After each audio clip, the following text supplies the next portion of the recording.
Just stand there. It's about to start right now. Hi. Right now, it's about to start. Nick, what Right now. Corey, nice to meet you. I'm from Treasury. So nice to meet you. Mike Cyber. Laura. And who are you? I'm Mona Hanna-Tusha, the pediatrician at Home Medical Hi, Center. nice to meet you. Nice to meet you. I'm at Gurley's Children's Hospital. Yep. You were? You're a Flint baby? Awesome.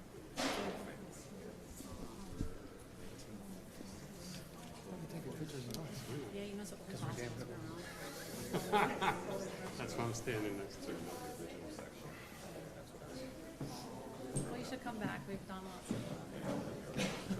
advances. So what do you think?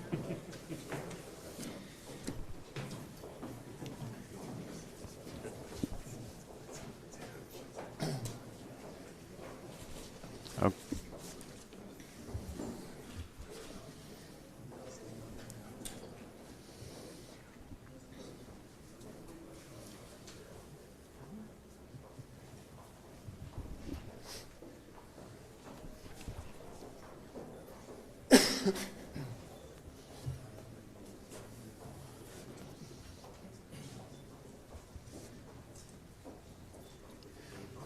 Well, thank you for joining us today. I want to thank the mayor for hosting us here today. I appreciate her strong partnership in addressing this water crisis in Flint. Let me begin by saying this is a crisis, and that is something I apologize for in terms of the state's role in all this. The real issue in front of us is how do we address it, and how do we take care of the people of Flint? They deserve to have a safe source of water and to deal with the healthcare issues that may have been created by this situation. So in terms of looking at what I would start by is saying, I really view there are three broad sets of goals that we're trying to achieve in terms of focus. The first set is short term. What can we do to make sure we're getting a good water supply to the citizens of Flint? And that will involve a combination of steps of touching every household in Flint in some fashion. It's important that we make an outreach to every single household, to every single resident of Flint. And that's where I really hope we can build a great partnership with not only city officials, but the faith-based community, volunteer groups, all of us working together to say we want to interact with everyone in Flint to say, how do we make sure that you have filters in your home, how you might have access to bottled water, how you can have the opportunity to get your blood tested, to find out if you have a long-term health issue because of this situation. So in terms of immediate actions, we're going to continue a process that has been going on for some time, but really accelerated this last weekend. I want to thank again the city for making the fire stations available. We had operations going at all the fire stations around Flint. We also had 9 churches participating.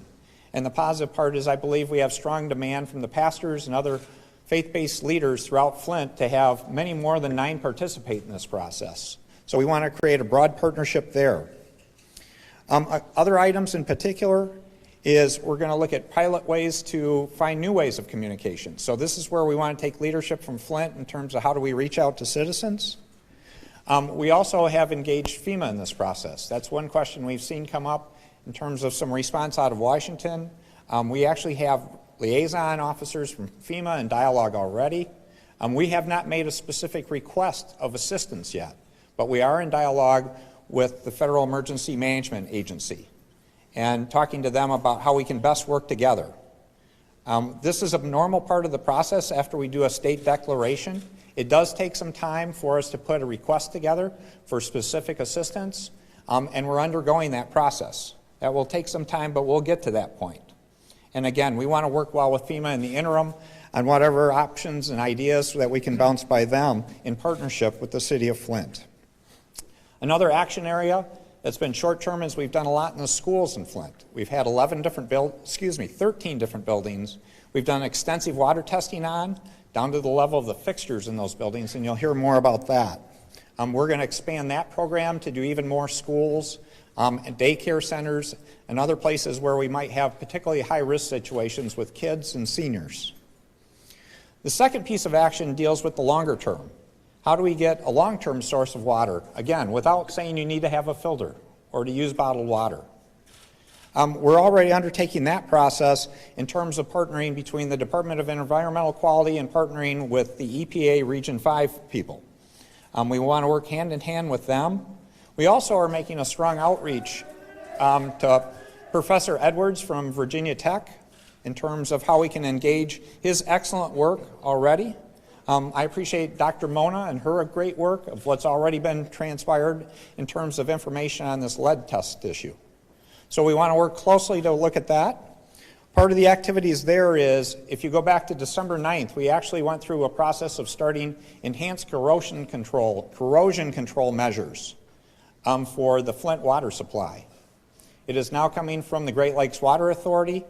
It naturally comes with a certain level of phosphate, but it seemed prudent and smart to do, working in conjunction with the DEQ and the EPA to work together to say we should be doing enhanced measures there, and that started December 9th. We still want to see people continue to use filters, though, in bottled water. We don't want people to assume anything's good until we have a chance to do extensive testing and confirm that publicly. But that process has started already. It also will tie into the long-term process of how a switch over to KWA takes place. Again, we want to be on the conservative side to make sure that when any transition takes place, that there'll be good, safe water for people to drink in Flint. Tying into that, we'll be asking to do extensive water testing. We will be designing a program that will be a benchmark to say how we can take earlier tests that can be followed up later to make sure we're making progress in terms of having a safe water supply. And we'll be addressing that more in the future in terms of specific programs, who's participating, and how best to make that work. In addition to that, we also want to work on community development in Flint. Flint has been a challenged community for some time. This water situation, this water crisis, has been a setback in terms of some of the good things that have been going on in this community. And so the state will be working hard to partner with the city on what additional resources we can help on everything from community development to economic development and other ways we can work together. Education, early childhood, whatever else we can do to be helpful. We want to be open-minded to say how we can create more and stronger partnerships in terms of a long-term action plan to help the community of Flint. The third thing is, the third broad goal is a lessons learned and what can apply statewide. There are clearly lessons learned in this situation, and there are things we potentially should be looking at a statewide approach, including the overall water infrastructure of our state. That's part of the Flint Water Advisory Task Force I created some time ago. They're still continuing to do their work, but we're very open-minded to have other ideas brought forward on how we can collaborate, cooperate together to make sure this never happens again, and how we can apply these lessons throughout the state of Michigan to make sure we have safe water everywhere, in every context. So we'll continue to work on that. In terms of outside the three broad goals, I wanted to answer two or three things in particular. There's been a question about the timeline of events, and I know you'll have questions. I look forward to your questions and responding to those questions. To put it in context, we had major issues at the Department of Environmental Quality. We've been clear to communicate that. That created a major delay in the actions that should have been taken. In addition to that, the Department of Health and Human Services took some time to verify results, and those results, I actually want to give credit to Dr. Mona for her outstanding work, for being a leader and showing us a way on finding information we didn't see in terms of the research we had done. That was basically, both those timelines revolve around roughly October 1st. In terms of learning about the blood test results, reaffirming what Dr. Mona had done, and then also learning more about the corrosion control issues involved in this process and the treatment plans and issues with the protocol and the problems with it. We did take prompt action after that took place. It was October 8th that I held a press conference talking about a number of action items to move forward. We actually made the switch back to the Great Lakes Water Authority soon after that, and we've tried to be prudent. We've had over 12,000 filters distributed. There's been over 2,000 blood tests done, finding 43 people since October. There's been over 700 water tests. We've actually had, again, reconnecting to the Great Lakes water system. On December 9th, as I mentioned, we put in enhanced controls for corrosion in the water system here. So there's been a whole series of activities, including the school testing. What I would say is those actions were not good enough. We've worked hard, but we need to get more connection to the citizens of Flint. Again, I want us to see us have an opportunity to have a positive impact of every person in Flint in terms of saying, here's an opportunity for filters, bottled water, blood testing, ways to help them. So 12,000 wasn't good enough. And to be successful at doing this, it's not just what the state can do, but how we can be great partners. And so that's where I appreciate and want to thank the mayor again for a great role in this. You coming into office has been a great catalyst of moving activity forward and encouraging everyone to do more, myself included. So I want to thank you for that in particular, Mayor. And I look forward to the questions from the process we go through this process. And I know you'll have quite a few. With that, I'm going to turn the podium over to Mayor Weaver. And again, I appreciate you hosting us and the learning we're getting and the partnership we're building. Thank you. Good afternoon. Before I get started, I need to acknowledge a few people because I'm so glad to see some of our Flint elected officials here. I see some of our city council members are here, and if you all could just wave your hands, and I see our city clerk and I see State Senator Jim Ananick out in the audience. So I want to thank you all for coming because they've been working with us on this. I really need to thank you, Governor, for coming and taking the time out of your schedule. I want to personally thank you for that because this is what we've been looking for and waiting for and wanting to have happen. And there was some misunderstanding in the community, and that was another reason that I did want the governor along with the rest of the people that are part of the EOC and that are putting this all together to come so we could address some of those concerns and some of that confusion.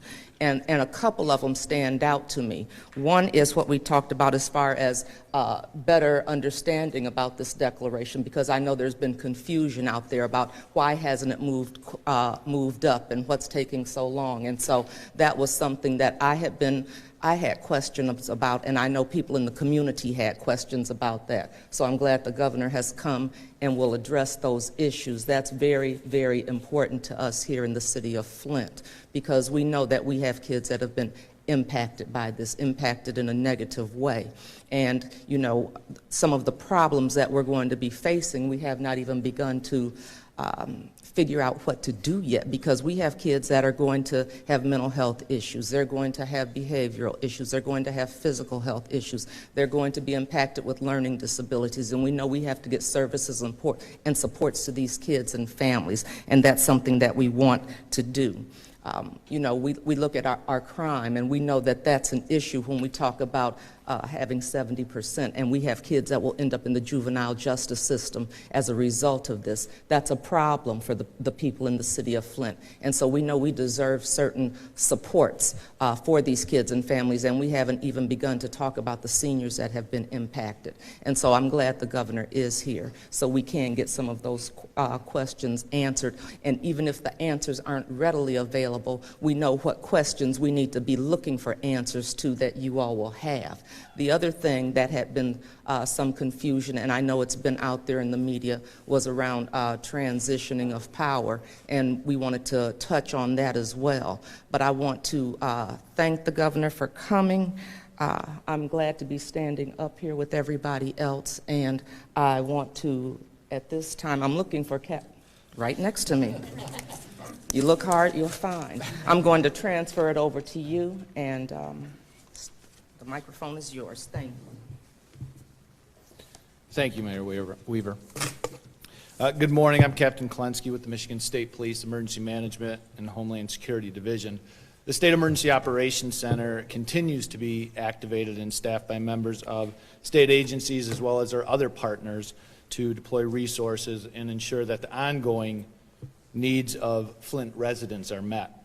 We recognize the urgency of this situation and continue to engage in full partnership with our local officials to coordinate relief efforts, streamline communication, and use every available resource to provide a full set of water resources to residents of Flint and address all the aspects of this situation.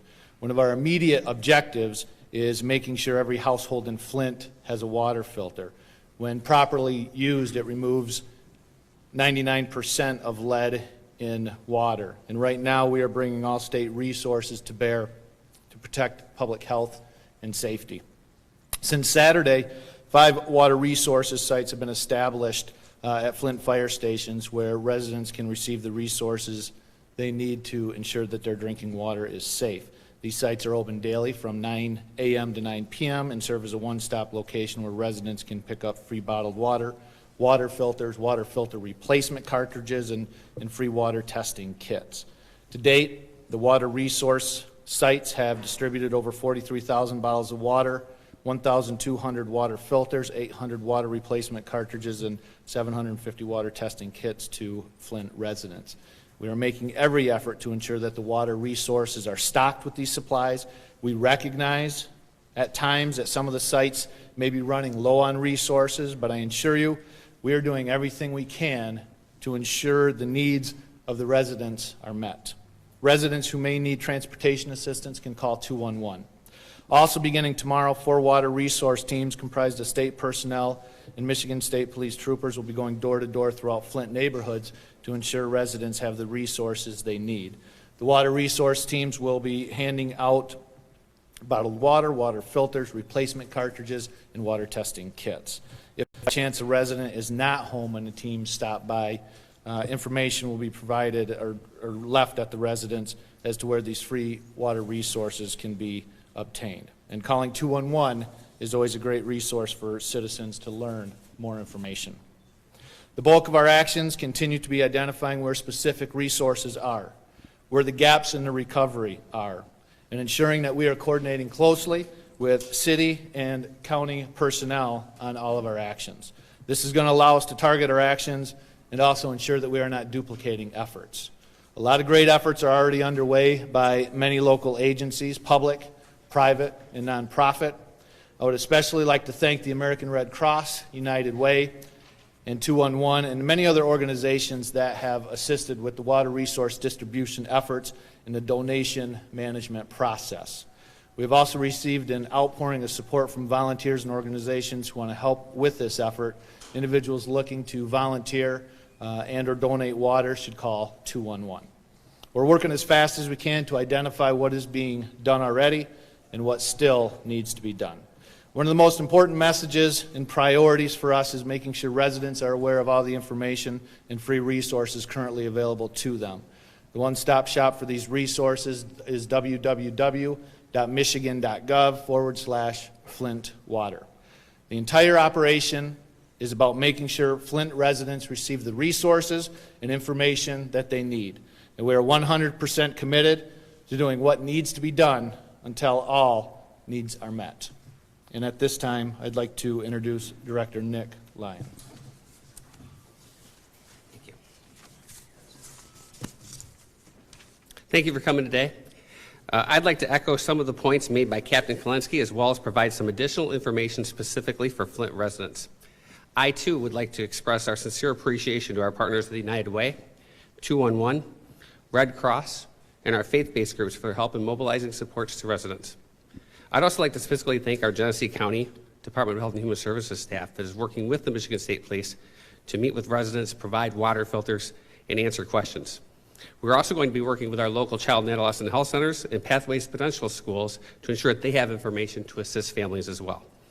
In addition to the state's priority in ensuring that residents have access to water filters and bottled water, we still strongly recommend that all Flint children less than 6 years of age should have a blood test to check their blood lead levels. We've been working closely with our healthcare partners, including the Genesee County Health Department, to conduct testing and follow-up. Parents are encouraged to contact their family doctor, pediatrician, or the Genesee County Health Department to schedule an appointment. Our most recent data indicates that 43 of 2,182 adults and children tested had elevated blood lead levels since October 1st. This includes 23 children under the age of 6, 7 children aged 6 to 17, and 13 adults. As part of this, once a child had an elevated blood level result, the Michigan Department of Health and Human Services is funded and is working with the Genesee County Health Department to provide follow-up case management. We're reaching out to all families with an elevated blood lead level test result since April 1st of 2014, which has resulted in more than 180 contacts with families in Flint. As a result of this outreach, nurses from the Genesee County Health Department have been visiting residents and working to reduce exposure to lead in homes. To date, more than 20 families have been in contact with these nurses to conduct case management in their homes. We want to see more families take advantage of this outreach. We strongly encourage parents of children with an elevated blood lead level to work closely with nurses to ensure that risks of lead exposure are removed. I want to stress how important these visits are to protecting the health of parents and their children. We will continue to ensure that residents are being provided the information they need to keep their families safe and encourage families to speak with their family doctor, call 211 for assistance, or visit their local Michigan Department of Health and Human Services office for additional support. I'd like to now introduce Dr. Eden Wells, the state's Chief Medical Executive.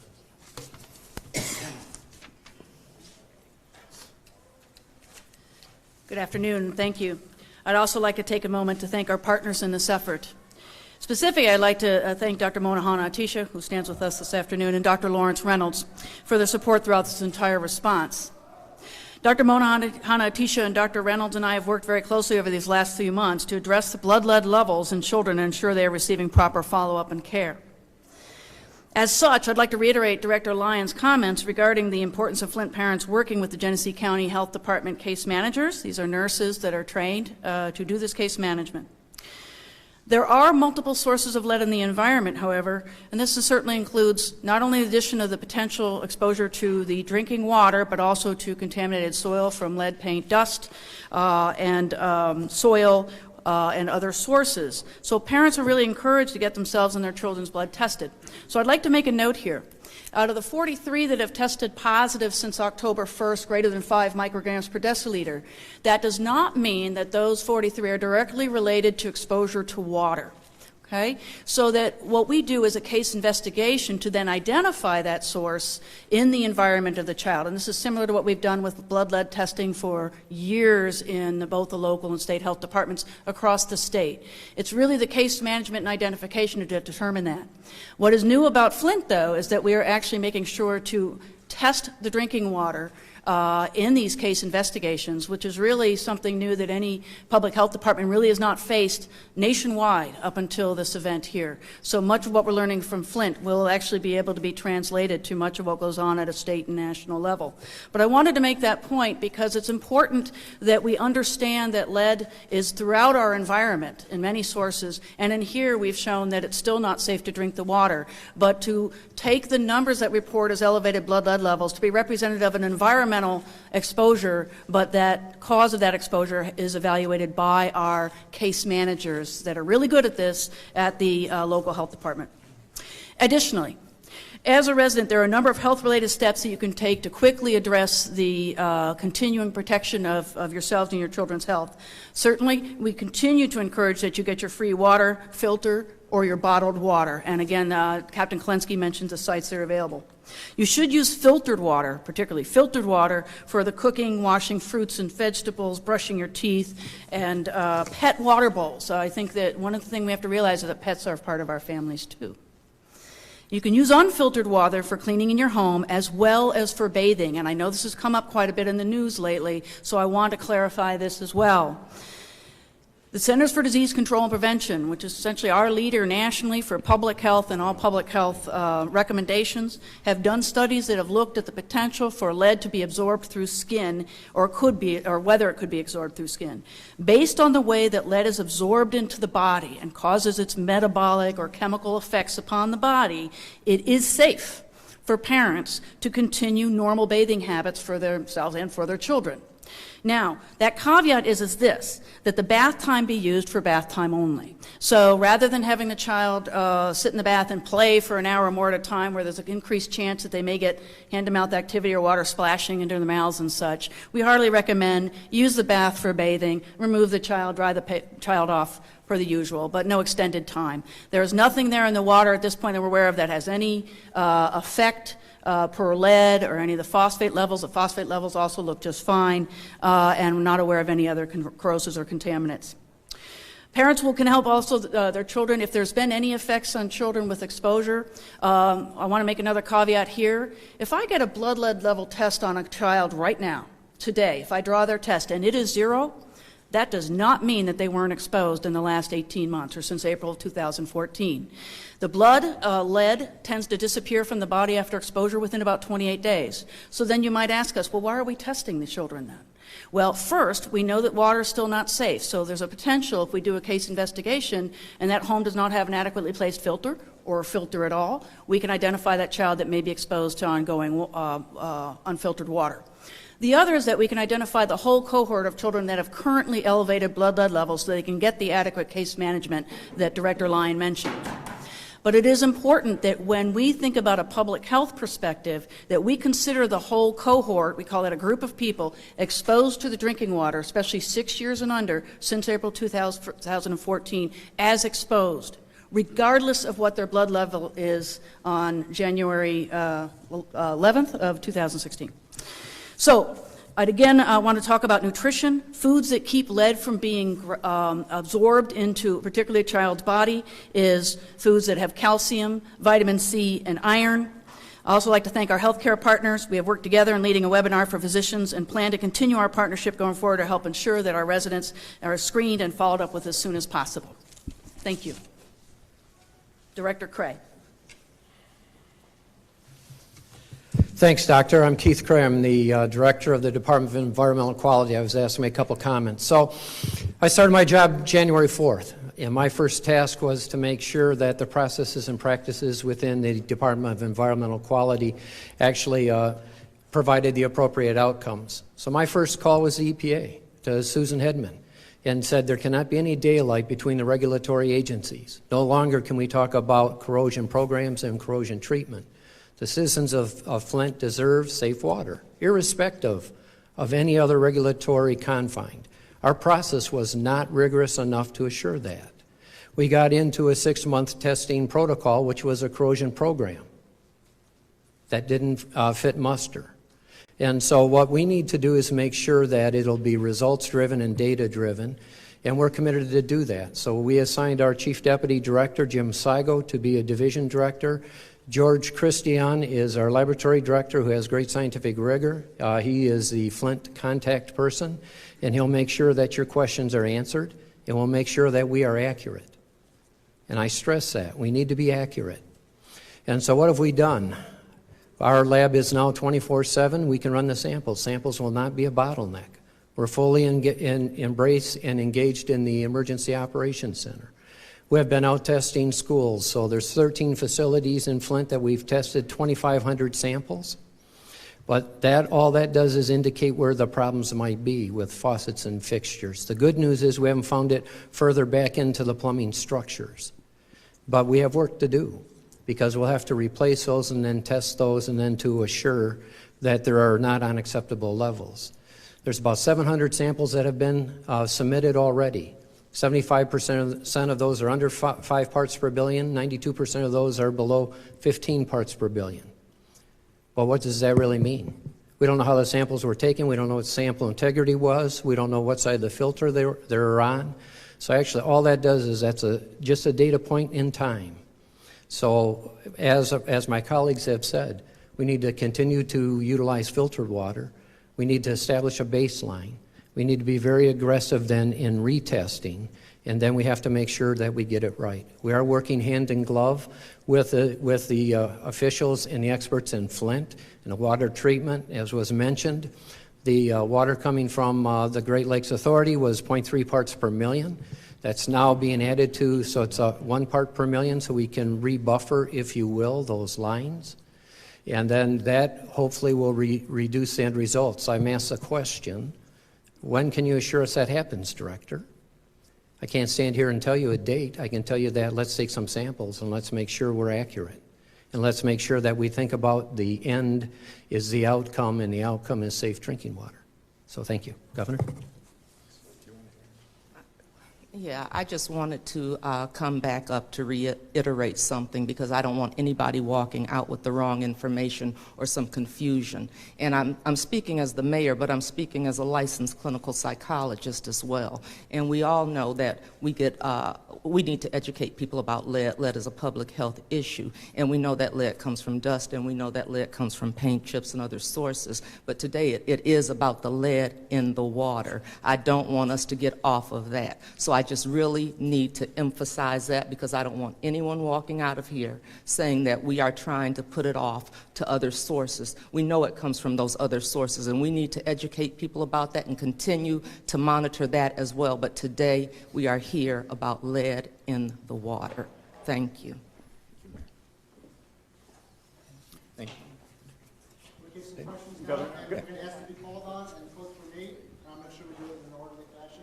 We're going to start with Dave Bobby from TV 25. Governor Snyder, I work for NBC 25 and Fox 66. Some people are calling for your arrest, others calling you a potential murderer.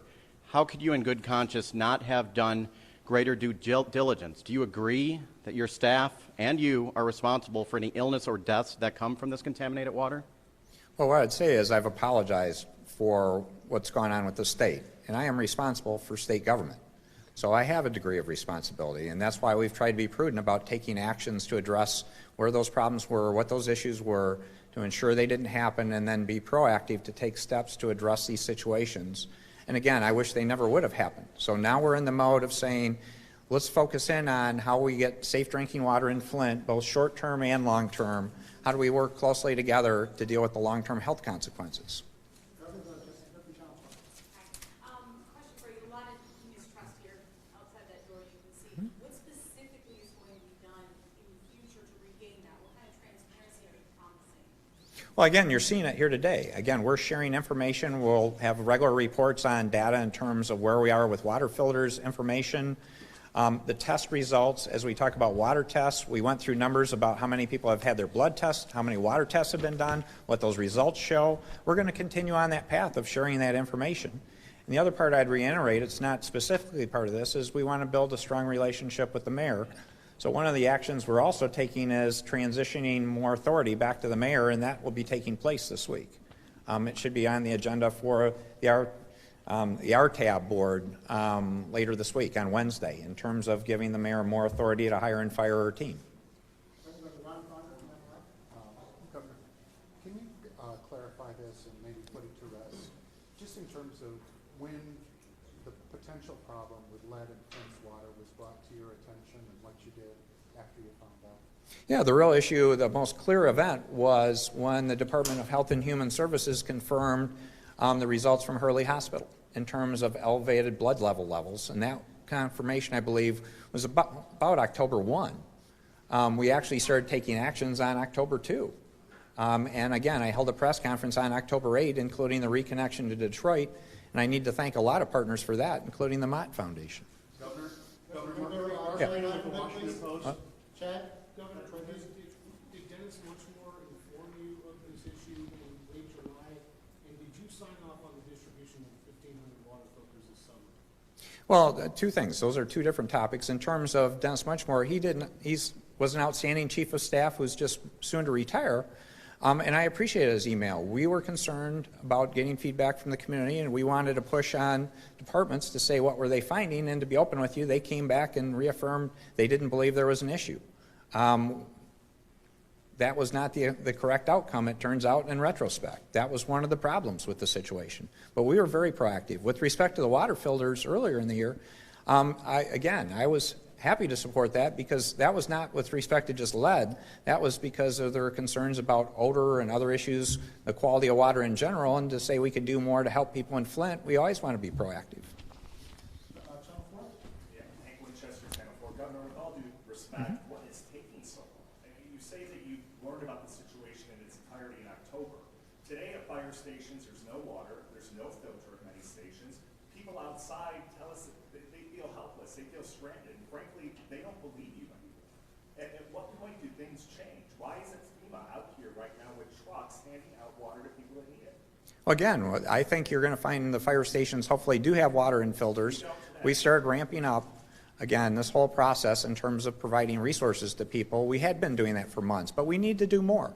And so that's the whole process. That was part of the declaration done by the mayor, followed by the county, followed by the state, and we're going through the appropriate protocols to get that done with the federal government. But it's not working. There's no water right now at the fire station on Atherton Road. There's no filters. So whatever you've been doing is not working. Well, we're continuing to work hard. It shows there's demand, and we're going to continue to step up our efforts to make sure we take care of that.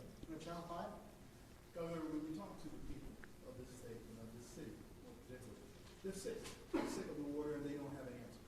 give stacks of numbers, but the numbers are nearly 1 million people who live in this community, and those numbers are less than 2%.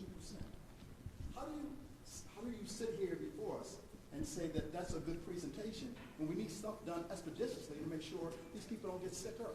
This isn't about good or bad presentations. This is about achieving results. And our goal is to get better results for the citizens of Flint in terms of making sure they have access in the short term to filters and bottled water so they can have a safe drinking supply.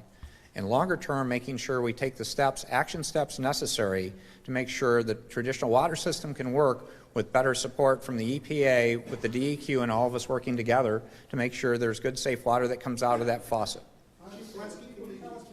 How the water is getting to the stations and how that's available to people? Certainly. Our role is to support or supplement, I should say, what's being done at the local level. So at the city level, at the county level, and at the state level, and all of us are working together. We do have warehousing operations going on. We have trucks moving supplies as quickly as possible. And we'll continue to do better, to get more, as the governor said, to ensure that those resources are there for the citizens of Flint. Danielle Emerson from Dow. Governor, you mentioned that you're looking at having a discussion with FEMA. How long do you expect that to take before you get federal assistance, and will it come in the form of money, more bottled water? What do you see that looking like? Well, that's the protocols we're going through now. To give you a benchmark, again, we unfortunately have had disasters in the past in Michigan, and the last two would have been natural disasters, flooding in Grand Rapids and flooding in Detroit. In both those cases, I can't say it'll be the case in this particular one because this is an emergency as opposed to a disaster, but in both cases it took 31 days in one case and 36 in the other. But we're working as promptly as we can. A lot of it is making sure we have quality information, and we're continuing a dialogue with FEMA while all this is going on. So it's not like they're isolated. We just haven't put specific information to them to say, here are the specifics of what's being requested. Going back for Jacob from Mercer. And back here, Governor. Yeah. Two quick things here. With respect to the timeline, going beyond October 1st, can you at least acknowledge someone in the state knew there was a problem here before October 1st? And number two, your task force recommended a culture change at the DEQ, the division that was in charge of this. What does that look like? Well, we've made leadership changes at the top. We have a new director standing here, and we've made a number of other personnel changes. So that was something that we've already taken place. Again, we're going to continue to look at issues to see if more are required. But we've been very prompt in responding based on what their comments and concerns were. Our friend behind Danielle. Okay, Governor, one thing that, besides the hardships people of Flint are experiencing with the water, one thing I think people outside Flint don't really understand is that why people in Flint are paying such one of the highest water bills in the nation. And I'm told they're getting penalties if they decide to cut off, if they want to cut off their water. So they're paying for water that's poisoning them. What can be done, and is that being addressed at all? Well, again, there's lots of issues with respect to the whole transition of what took place, and that's what we're going through all these issues to say. That's why I created the advisory group in particular, an independent group of people to say what are the concerns and challenges to making the change. I know the mayor's concerned about it, and I continue to plan to work with the mayor to get feedback and input on how we can collaborate to make water more successful in Flint, but life in general better in Flint. John Paul. Dr. Snyder, we talk about the short-term fixes, but what about the long-term in terms of helping to fix our infrastructure? Because we know that that's a big problem. Any idea on the time frame about that? That's something we need to continue to work on. Again, that's a statewide issue. If you look at, we spent the last 3 years working on road infrastructure, and at the same time I made it clear that we need to work on our water and sewer infrastructure across the state of Michigan. So that's going to be an ongoing topic that we need to look at, and particularly Flint, because of the immediate crisis, but longer term we need to look at how do we deal with aging infrastructure across Michigan for water and sewer. On the floor is Tim Cromley from Michigan Radio. Governor, you've got your State of the State coming up. How much of that is going to be affected by the Flint water crisis, and is this going to prevent you from doing any of the other things you want to do during the remainder of your term? Well, again, this is something that deserves a lot of attention. This is a crisis, so we're responding appropriately. There's more work to be done, and I'm willing to roll up my sleeves and partner with the mayor and the city of Flint to do what needs to be done to solve this problem. So it's a key focus. At the same time, I will give a State of the State address and talk about some other initiatives. And again, I hope we have a broad enough team where we can work a parallel path on a number of other important topics to the future in Michigan. Much of this ties together. It's much like the question on water and sewer infrastructure, though. This is a real illustration that this is a real problem. Do you think it's fair for the residents of Flint to have to pay for their water from April 2014 up until the present, given they can't drink their water? Well, again, I'm not going to speculate on all those kind of questions. There's a whole process for the water department. Again, I'm going to partner with the mayor on seeing what, if anything, should be addressed in terms of the particular situation on billing and such. Mr. Kirsten. Governor Jim Kirsten with Channel 7 out of Detroit. I asked you this last week. You said a short time ago you want to take all of the questions. It's been asked a few different ways, but what was your epiphany or your aha moment that this is a crisis and I need to act? Was that before just last week when you declared the emergency? And folding into that, you said your team responded in early October. No offense, but I asked Mr. Lyon over at Kettering University on October the 2nd specifically if he thought this was an emergency as was declared locally. He responded no. So what did you know and when did you know it and when did it rise to the level of an emergency? I answered that earlier today. I said basically it's around October 1st with the confirmation of the blood test results. And so at that point, we moved actively to make a transition back to the Great Lakes Water Authority. We took multiple other steps, have included other 12,000 filters being distributed. Again, testing in schools, doing blood tests, raising the level of that, but it's not been enough. And so it needed to go to another level, and that's what we're doing now. If you had contaminated water coming from your tap at home, should you have to pay for it? Again, that's one of the questions that we'll be reviewing. Our no, focus the question right now the question is, should you be paying for contaminated water if it came out of your tap? We're addressing the immediate issue now, which is making sure people have water filters You're not and other answering resources. my question, sir. I'm answering your questions. You're answering someone's question, but not mine. Governor, just to follow up on Jim's question, if you thought it was an emergency and you needed to switch water sources on October 1st, why did you wait 3 months for an emergency declaration? Well, again, we were taking actions to distribute water filter, free water. All those steps were taking place back in that date. In terms of the declaration process, that really follows a protocol that says it goes from the city declaring it to the county to the state. Those actions were not taken until the new mayor took office, and I give her credit. That's why I want to really thank her for her efforts to highlight the nature of this issue and that more needed to be done. There was an emergency declaration earlier in the fall. We'll get back to you. Jessica? Mayor Weaver, this is for you. A lot of criticism while you were running for mayor of the governor himself, his administration. I mean, strong words coming from you. What was the turning point? Everyone seems very cozy up here now. I'm just wondering what the turning point was. Well, I was put in a position where I was able to make the ask, and one thing that had not happened was a declaration had not been put in place, and so I was able to do that. Since I have been meeting with him, things have been moving. Now, I don't know if you want to say it's cozy or not. I don't think those are the words to describe it. But my priority is the citizens of Flint. I can stand up here and fight with him, or I can try to get the people out there what they need. And that's what I was elected to do, is to put them first. We want people to be held accountable. There's a process in place for that. So I need to focus my effort and my energy on making sure we have going forward what we need to have. So I'm working with people.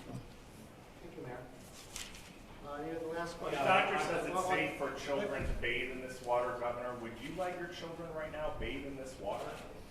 I would follow the advice from our chief medical officer. That medical officer also said an investigation needs to be done, though, to determine the source of the lead. Haven't we all gotten to the point now where we figured out it's water, that it's not paint chips or Well, again, the mayor reinforced the point of water, as did the doctor. And again, there's evidence from the CDC, I believe, that talks about the bathing water issue. If I could also make a clarification, because I did want to follow up on what the mayor said earlier, because she's absolutely correct. I mean, well, the reason that we're here in this room right now is due to the water. And the water that we see is an associated elevated blood lead levels in children, particularly in 2 high-risk zip codes within Flint that were first detected by my colleague, Dr. Mona Hana-Tisha, and that we were able to subsequently confirm. So water is why we're here, and water is why we're responding. So please be aware of that. What I just want, there's a nuance with the testing, that every test that we have that comes up elevated needs to have that investigation. And we have, and this is why it's so important when the governor mentions it, or when Director Lyon mentions this, we are having anecdotal stories of our case managers going into homes now, recently, within the last couple weeks, finding out that a child might have an elevated blood lead level and they still don't have a filter, or they may have a filter and it's not on appropriately. That means there's a lot of work to do, and I know Captain Kalinsky and I have talked about this thoroughly, and this is really number one, I know, on the operations response agenda. So that is a very important part of the case management. I just want to say that I can't tell you that all of, I think it was 43, are due to that, but the reason why we're doing all this is to the water, and thank you, Mayor, for emphasizing that. I appreciate it.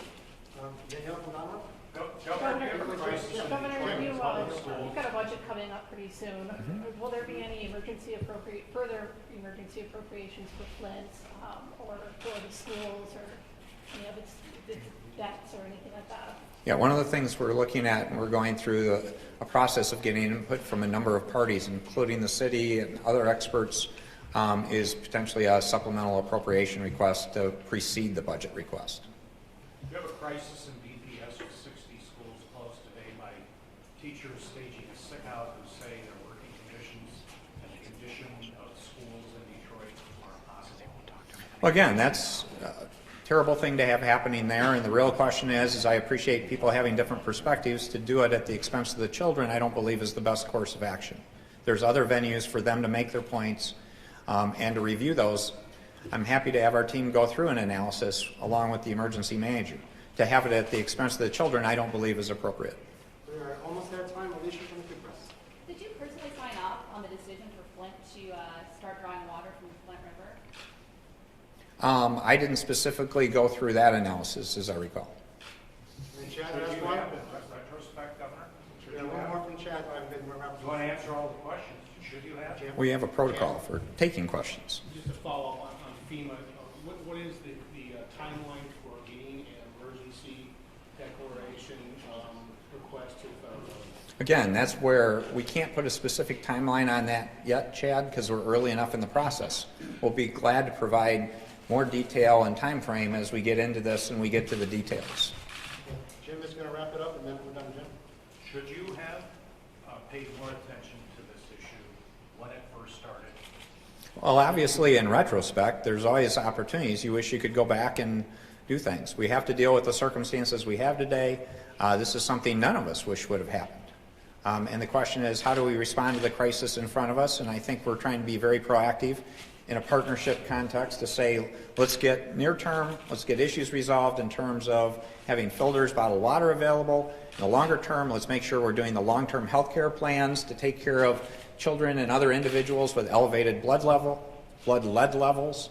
How do we also make sure that there's a long-term water system that works well? And then how do we get lessons learned and do things statewide to do better? So there's a long list of things that we're still going to learn out of this. This is not over today by any means. This is just hopefully understanding that we needed to elevate the dialogue and take it to the next level. Work had been done, but more work needs to be done with more urgency, and I want to see us make a positive contact with every household in Flint to say, let's make sure you have a filter, bottled water, or access to blood tests in the short term.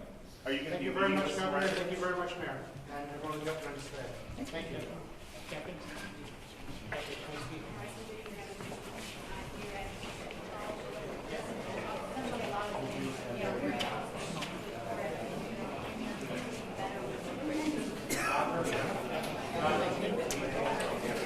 Let me know.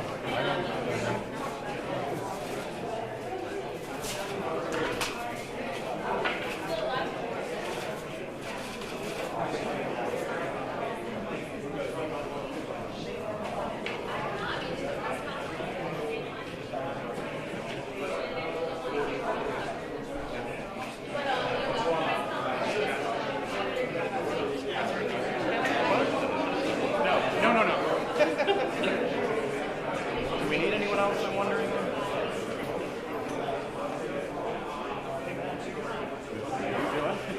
Doing good. Good, Ron? Yeah, good to meet you.